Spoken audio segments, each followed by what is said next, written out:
Hey guys, welcome to another YouTube video, and this is a very different kind of video.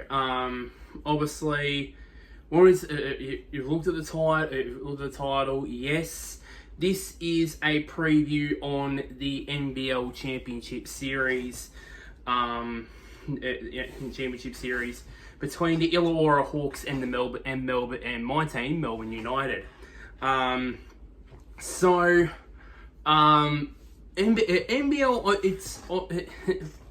the NBL for me. I have dabbled a bit in it when watching it when I was little. Back in the days of the Melbourne Tigers and when they had that rivalry with the Sydney Kings, where they were in multiple championship series through the late 2000s. And I watched a bit when the New Zealand Breakers started to become a force in the NBL. But after that, I haven't really delved into it until this year, where it's actually been quite. Some of its matches have been quite good. From a lot of high scoring matches to one Bryce Cotton scoring averaging 40 points per game over a 3-game period in October, November. At one stage, this year's it's just been insane, and I've been wanting to watch more NBL, and over time, and now, and then obviously maybe, and I'm starting to think of next season when the NBL does roll around. I'm thinking about the possibility of maybe watching more matches, because I've been wanting to watch more sports, like watch more motorsport, watch more basketball, and all the like. Now that obviously I'm not going to be watching much, AFL and NRL now, but I do want to, watch more sport. Obviously golf as well. So yeah, but an NBL and the NBA are one of those when the NBA playoffs come around. So yeah. So let's get right into it here. So I've split this in the four sections, which is the schedule, the regular season matches that these two teams have played against each other, and of course, the highlight, of course, each team's season, how they got to this stage, and also the players to watch as well. So first off here to the schedule. Now, of course, game 1 is going to be held tonight at Wynn Entertainment Stadium in Illawarra which is tonight on March the 8th. Which the game will be starting at 7:30. Then game 2, we're back here in Melbourne at John Cain Arena on Wednesday, March the 12th. Then next Saturday night on the 16th we'll be back at Wynn Entertainment Centre.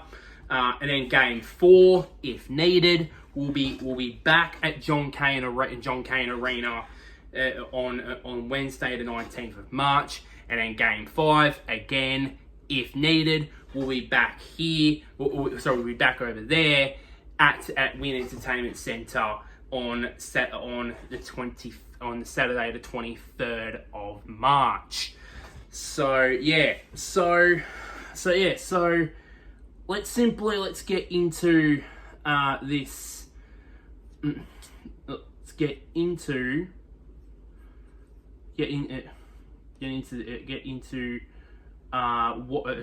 this here. So the matches that matches that have been played. There's been 3 matches, obviously, between Illawarra and Melbourne. The first game, which was on October the 24th, was at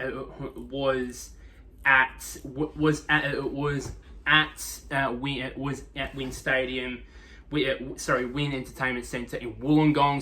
Sorry, I forgot. Sorry, I got that wrong. It was in Wollongong. At Wollongong. Where Melbourne came out on top in that one, 92-87. Then back at John Cain Arena on December the 13th, Illawarra Hawks came out on top in that one, winning it 106-93, and then back at Wollongong on January the 18th, which was a couple of months ago, was Illawarra got on top in that one, 117-95. So the Hawks have won their last 2 games there. Have won their last 2 games there against Melbourne United. So that is the way it goes there.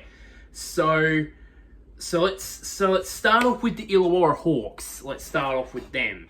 Start off with Illawarra Hawks. Of course, they ended the season on top of the ladder with a record of 20-9 from their 29 games. They were the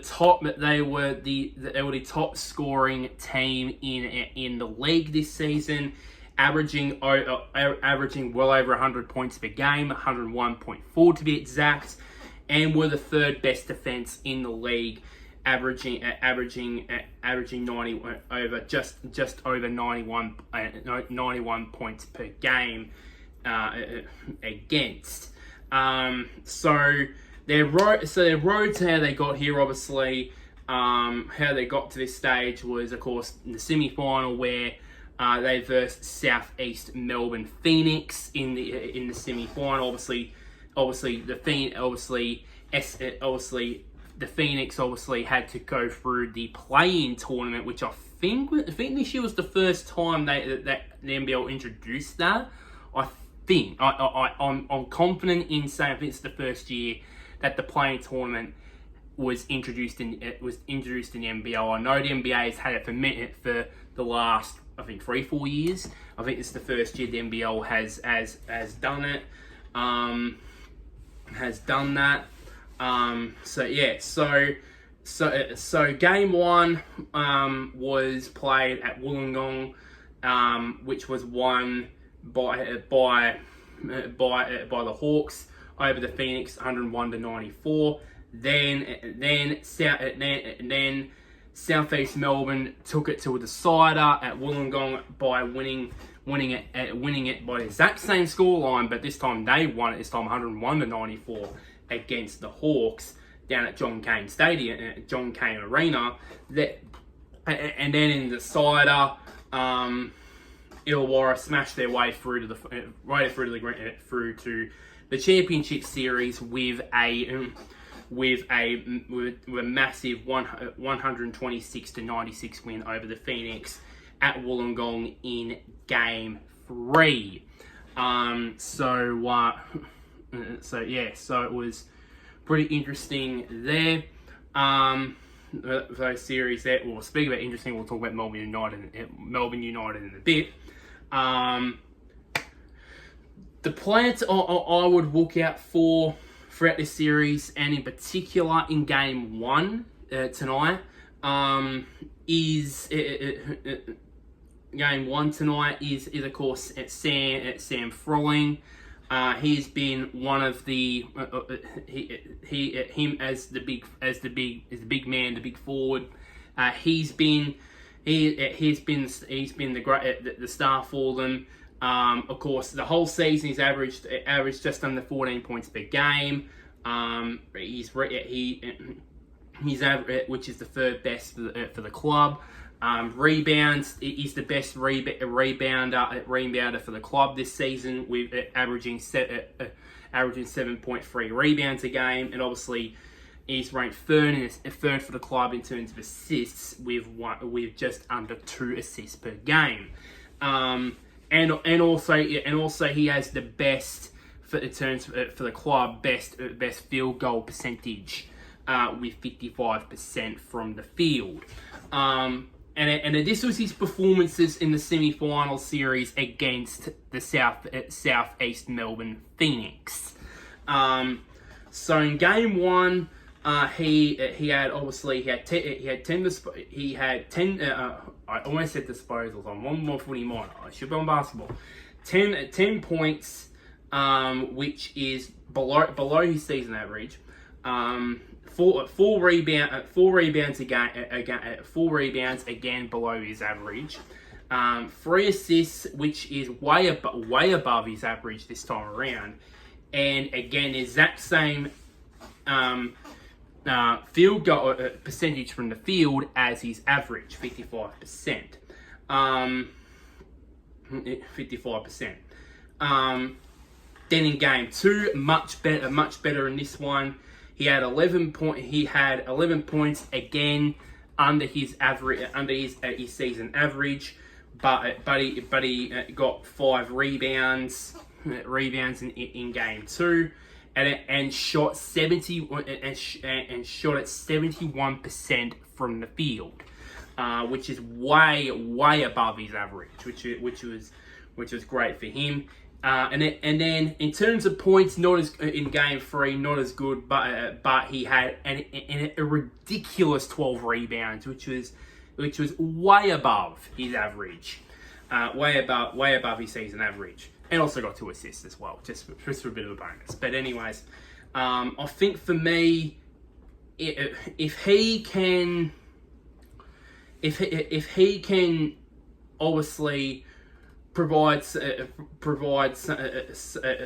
some accuracy from the field, and then obviously the rebounds like he did in game 3 against the Phoenix, then he could be a handful for Melbourne United to handle. Let's be honest here. So then obviously if he shoots his season average. Maybe shoots 14 points in game 1, and then gets the same amount of rebounds he did in game 3 against Southeast Melbourne, and then obviously shoots accurately from the field, then that goes a long way into Illawarra winning this game, because all they need to do simply is just win all their home games. And then at least win once away from home, and I think they have the advantage of them already playing on John Cain Arena against the Southeast Melbourne Phoenix before this championship series, which I think will give them a bit of an advantage. Let's be honest with you there, but yeah, so yeah. Moving on to Melbourne United. So they finished second. So the top 2 teams, of course, the best 2 teams in the NBL for the season, play off for the championship. Melbourne United ended the season with 19 wins and a record of 19-10. They in terms of attack, they were.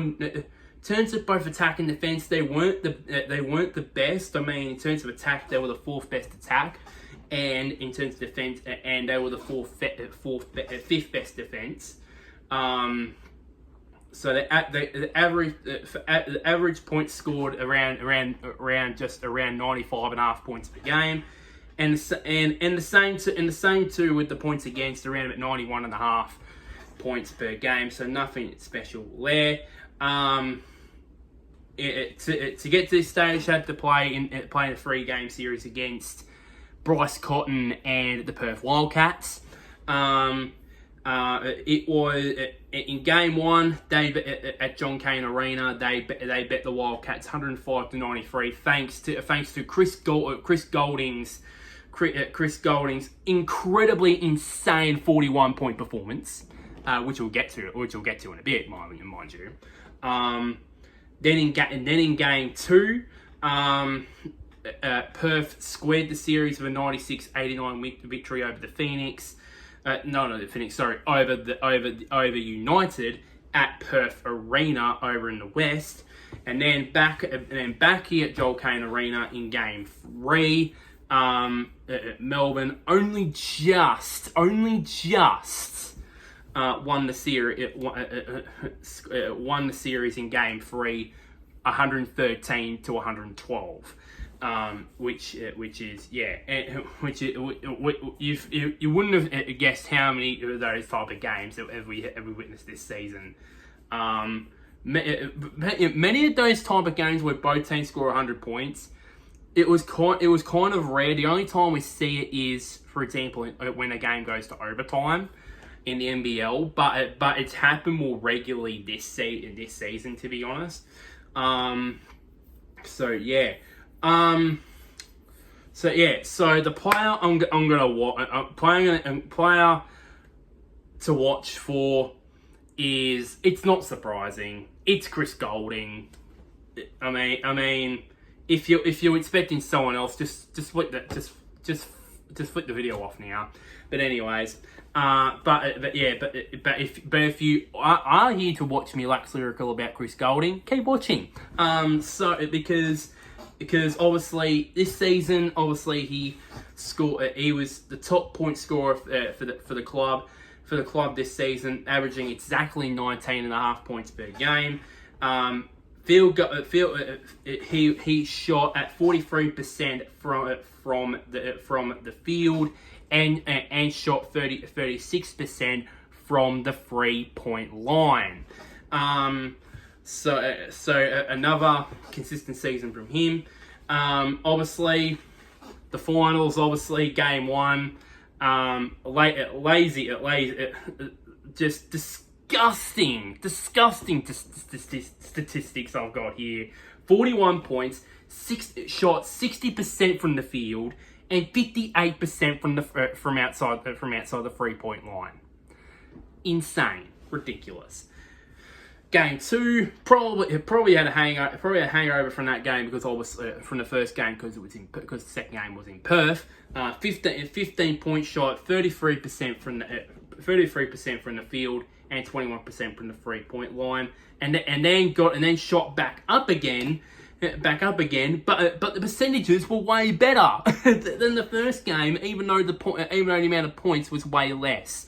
He got 30 points, shot at 69% from the field, and shot at 75% from outside the 3-point line. Ridiculous, absolutely ridiculous here from him from Big Chris. I think for me, how can the Hawks stop him? It's proof that it's proved in game two against the Wildcats.